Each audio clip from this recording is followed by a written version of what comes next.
And as you're building personas and doing workshops and working with brands, you mentioned before the language of the customer and how important that is. And so often we see people, you're in a workshop with marketers and maybe you're asking them to go through this thought exercise, which is really valuable in terms of asking the right questions and thinking about things from in the right framework.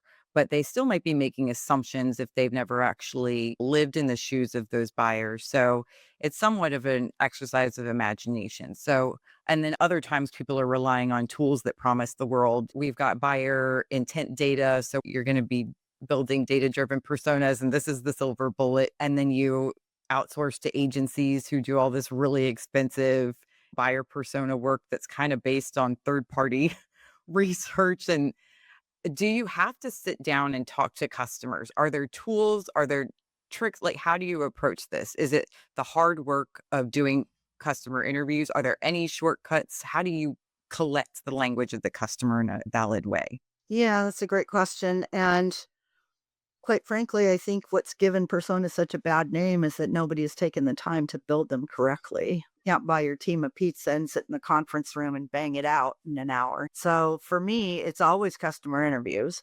but there are so many other things that play a role. So, for example, when I go in to start a persona project, one of the first things I want to do is talk to the whole marketing team and understand about their products or services, whatever it is.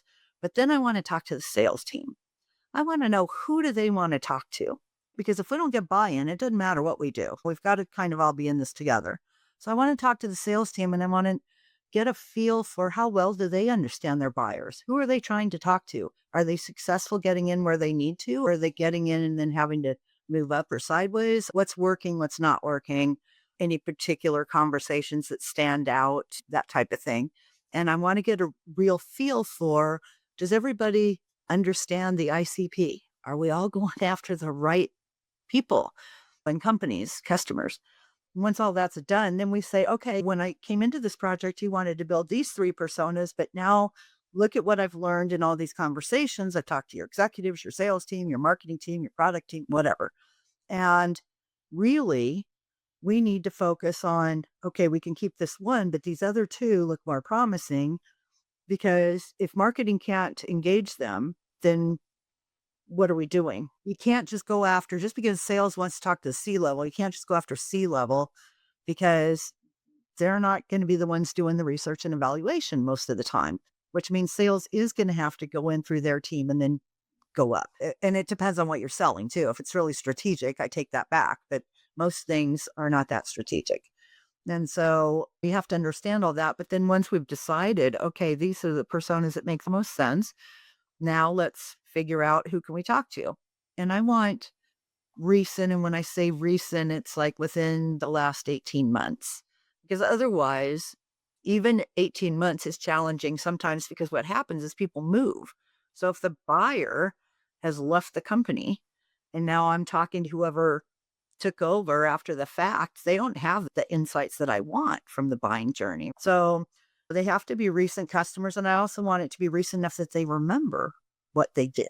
And so I only asked for 30 minutes. I've had to get really good at it, fast at it, because otherwise you can't get their time. And this is the most challenging part of the whole thing. Sometimes I can get it done in 6 weeks. Sometimes it takes 6 months by the time I can get them all scheduled and through the interview process. And so it's challenging. And the better relationships they have with our customers, the better off I am. And sometimes it helps that I'm a third party and not them asking for the interview. But it's really, I want to understand, okay, what happened on the day everything changed and you said we have to solve this problem? What happened? What did it look like to you? Why did you decide it was so important to solve? What else is it tied to? And all of that. And then start walking me through, well, what you do? Who else was involved? What pushback did you get when you were trying to sell this internally? Who else do you have to convince? Who else did you consider and why did you rule them out? What did we do that made the difference? And how'd you buy from us? And I get all kinds of interesting answers. But one of the things I usually do is have several marketing team members from my clients sit in on these calls. And one time, the VP of marketing actually sat in and she forgot to mute herself. And so the buyer said something, and all of a sudden you hear her gasp, because it was so surprising and something they never would have considered. One of the reasons I have them sit in is because otherwise, when I come back with all the transcripts, notes, the report on everything, they don't want to believe it's true. I want them to hear the buyers say it because I already know it's going to be different. I've done so many of these. Once I've done all the internal calls, I know something's off a little bit. What you learn is really insightful. But the biggest problem that most companies have is they're like, okay, we got our personas, check the box, and then they go on and do whatever they're doing. They don't know how to apply the insights, which is why I choose to build personas the way I build them, which actually gives them a roadmap to how to execute against what they learned from the persona.